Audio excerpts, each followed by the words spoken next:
Hello, this is Dean from Bridgeview Manufacturing, and I would just like to do a quick walk around of our Bale King 6200 bale processor. The 6200 is a 6-bale self-loading round bale processor, and it's a great tool for people that are putting out a lot of bales per day, or if you just have a long drive between your stack yard and where your cows are. It's going to save you a lot of time and a lot of fuel and a lot of miles. The 6200 has a long history. Originally, the actual bale deck and conveyor system was designed by a partner of ours in Nebraska who's a commercial hay producer, and he would build that part of it and then put a Bale King processing unit on the front.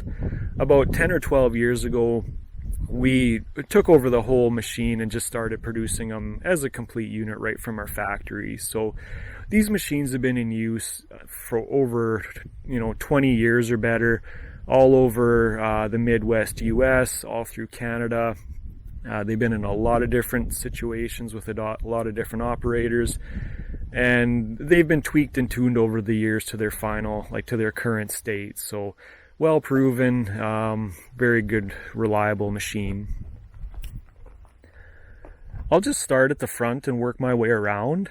For those of you that have seen some of the other walkarounds, there's a lot of common features, so I apologize for the repetition. But for anybody watching for the first time, I'll just try to touch on everything briefly. Just the first thing I want to start with is the frame. This is a heavy duty frame. Laminated front to back. The whole machine comes in just over 9,000 pounds, so there's a lot of steel in it, and they're built tough. We run a large cast iron hitch with there's an optional clevis insert for straight drawbar tractors, adjustable in height for different tractor sizes, and that just helps you keep the loading tips level for proper loading. We run 1,000 RPM constant velocity PTO shaft with shear bolt protection into the rotor drive gearbox. All of our Bale Kings are right-hand discharge just for ergonomics. It just puts the discharge on the same side as your tractor controls. And we like gearboxes for reversing that direction, just as compared to chains or belt drive systems. There's just low maintenance, change the oil as per the owner's manual, and nothing to adjust or keep tight. The 6200 has 5 hydraulic functions. So at the back there's the chain conveyor, the deck lift cylinder, the loading fork, and then we've got the bale rollers in the tub and the hydraulic deflector. So because of that, we include 2 electric over hydraulic diverter valves, which reduces your tractor requirements down to 3 remotes as standard equipment. The 6200 is a dual bale roller processing system. So up front, we've got the two bale roller hydraulic motors, and the valve in behind is the diverter valve, which splits oil between the motors. The valve features both flow and pressure protection because the motors only take so much flow and pressure to achieve their maximum torque. And most tractors will put out far more power than the motors need. So the valve just prevents you from blowing the seals out of your motors if the tractor's set a little bit too hot. Down here we've got the aggression control. This lifts the grate up and down over top of the rotor. And there's a wide range of adjustment just on the one lever. So if you're going from a tougher condition like a silage bale to a dry straw bale, it's one lever to lift or lower the hoops, and you're ready for your whatever bale is coming next. This machine is not equipped with it, but you can get the optional 40 bushel side mounted grain tank. The total ration kit can be bolted on at any time. It's got a low filling lid off the side, and it's a twin auger system. So one auger brings the grain to the back of the tub here, and then there's a cross auger which goes over to the other side and dumps the grain either directly on top of the windrow or into a bunk. They're hydraulic augers with flow control valves, so just a good flexible system. It's not tied to motion. It's not a ground driven system, and it's not tied to dispensing a bale at the same time. You can auger out from a standstill. You can auger out independently of a bale. You can do whatever you want, and the flow control lets you control the dispensing rate. Under the tub, there's a cover panel there where the optional fine chop kit goes. Fine chop can be added at any time, and it's a 3-position knife kit. It's either fully in, half in, or fully retracted, and it's a good tool for chopping up green feed oats or even hay, more just to a finer cut, just for better palatability for your cows. Okay. Looking into the tub, this is a 5200 style processing unit, well proven. We've been using systems like this for over 25 years, and they've been just improved just regularly over the years. We're just trying to get more performance out of it, better bale rolling, more aggression, and bale processors are used for a lot more types of bales than they originally were intended for, so we've just been improving the tub system over the years to keep up with new demands. The biggest thing about the twin bale roller system, they work well in most conditions, and they're simple. There's really not a lot of moving parts in there. There's a hydraulic motor and one bearing on each bale roller, and that's about it. So there's just not a lot to go wrong, and they're going to work good for a long time. The rollers themselves have a combination of spikes and paddles. The spikes give the bale lots of grip, and the paddles reduce the amount of wrap of either hay or twine or net around the roller, so it keeps them cleaner and keeps them turning better. The hoop grates themselves, this is our newer style with a combination of short tip and long tip hoops. The long tips are there to control the core of the bale as it goes through. It controls any slugs, while the short tips open the throat up again just to bring the capacity back and be able to put the bales through in a very short amount of time. The sidewalls of the tub are a very steep angle, so they'll clean out really well even in wetter conditions. And the top corners are tilted in just for, it contains the bale a lot better, keeps the loose fluff from spilling over the side, and it just keeps it in the processor where it's supposed to be.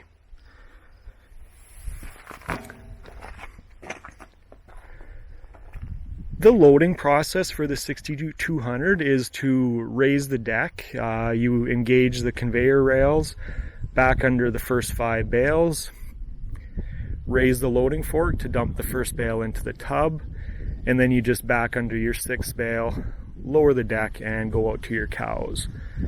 So there's a couple things about this.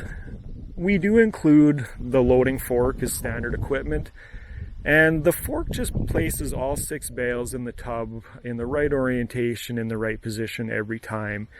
There's some other styles and machines where there is no loading fork, that just requires the chain conveyor to push the bale into the back of the tub. And the only thing is the last bale, because the chain doesn't go into the tub, the last bale really has nothing to push it all the way in there. So the loading fork just puts the bale in right every time. The other thing about the bale deck here is we've worked pretty hard to keep the loading angle really shallow. If you're loading on snow or ice especially, a steep angle, even with the chain rails engaged, you can, even with a front wheel assist tractor, you might spin out trying to back under your bales. But with a nice shallow angle like that, the bales load really easy, and you can load them under any condition.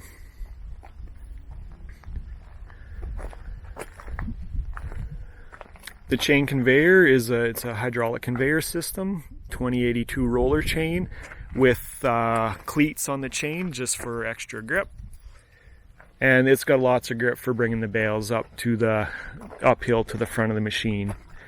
There's a single lift cylinder on the loading deck, And the chain rails are canted inwards just to match the profile of the bale. So it puts the chains perpendicular to the bale at the point of contact. Two things: it gives the chains a lot of grip for bringing the bales uphill, and it also cradles the bale for good security of the load on the road. The rest of the deck, we've paid careful attention to make sure there's no sharp edges inside. It's all a smooth surface, so there's nothing to snag the twine and rip it off as it goes into the tub. Keeps the bales intact until they get into the tub, so you don't have a bunch of loose fluff building up on your main frame. Just looking at the running gear, we run a tandem Torflex axle system. They're 8,000 pound Torflex axles, 14L by 16.1 tires on 8-bolt hubs. The tires give you lots of flotation for those soft conditions, and the axles themselves, we just prefer Torflex compared to like a walking axle system, just because of there's low maintenance. There's nothing to grease. There's no pins or bushings to wear out. They're just a standard hub. So they're just very low maintenance that way. And they do have the suspension obviously with it, so it does keep the machine riding better over rough frozen ground. At the tail end, we run very large skid plates just before the chain tips, so it keeps the bale, like the chain tips, from digging into the snow or mud as you back under the bale. And we've got a nice sharp pointed tip here at the end, so it makes it a lot better for digging underneath the bale as opposed to just kind of a blunt push and gouging the chain underneath the bale. The chain, the rear sprockets here, they are a bearing sprocket, so they roll nice and easy. They're greasable, and I don't know if you can see it on camera, but we have these sprockets specially made for the 6200, and the difference is there is relief grooves cut in between each teeth, so it makes the land in between each sprocket a sharper point. What'll happen is, more so in wet conditions, but mud or sandy, sand type of things can get packed in between the teeth, which pushes the chain out and just it increases the tension on the chain, and in some points it can actually break the chain. So with that relief groove cut in on each side of the tooth, snow or mud or sand just squishes out and doesn't build up, so it just keeps your sprockets working better. Taking a look at the back of the machine, the chain rails run straight up into the tub.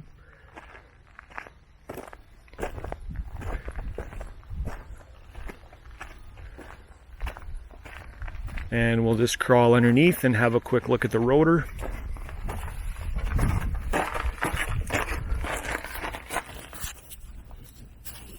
The 6200 features our standard Bale King X rotor. This is a 10-inch X rotor, and the X is it's a good feature for two reasons. The first being twine removal.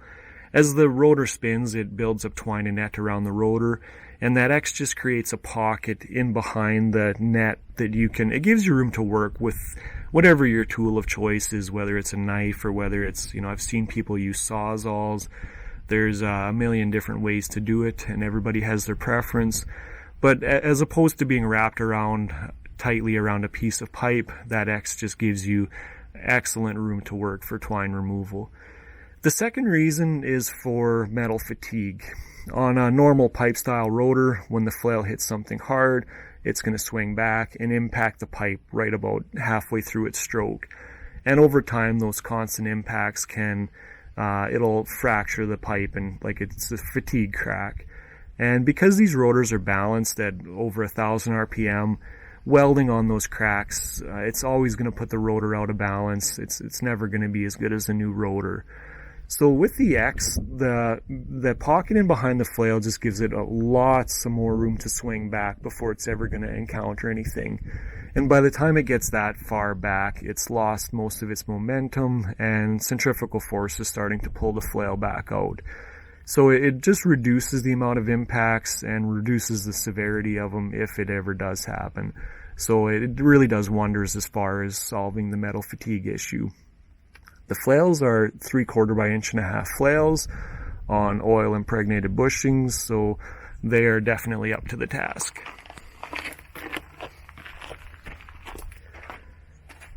I'm just going to flip this down here. The main deflector is hydraulic, so you can switch from bunk feeding to bedding to windrowing right from your cab. And the biggest thing about the deflector here is the flip up rubber. If you're windrowing or bunk feeding, you want the rubber down just to place the hay wherever you want it. But if you're bedding and you need more precise aim, like for example, if you're trying to place straw into a calf shed, what you can do is normally the deflector will be out here in its locked position in that hole, but you'll take the rubber, flip it up on top, and then looking underneath the machine, the underside of the deflector is a really gradual curved surface. So by raising and lowering the deflector hydraulically, you can just point that straw exactly where you want it. It just gives you excellent aim control. Up here, we've got a pilot operated check valve on the deflector circuit that just prevents any creep of the deflector downwards when it's either unhooked or parked in a shed overnight against a wall or against another piece of equipment. It'll hold that deflector up where it's supposed to be until actual hydraulic pressure is applied to push it down. We've got one of the electric over hydraulic diverter valves there, and the plugs have little lights in them so you can easily see if that valve is actuated or not. All of our Bale Kings are finished with sandblasting and a high quality powder coat paint. And the powder is very UV resistant and abrasion resistant, so it's going to keep your Bale King looking good for a long time. I hope I'm able to answer some of your questions on the 6200. There's a lot more information on our website, including spec sheets and things like that. And beyond that, we'd love it if you'd give one of our dealers a call just to find out some more. So thank you.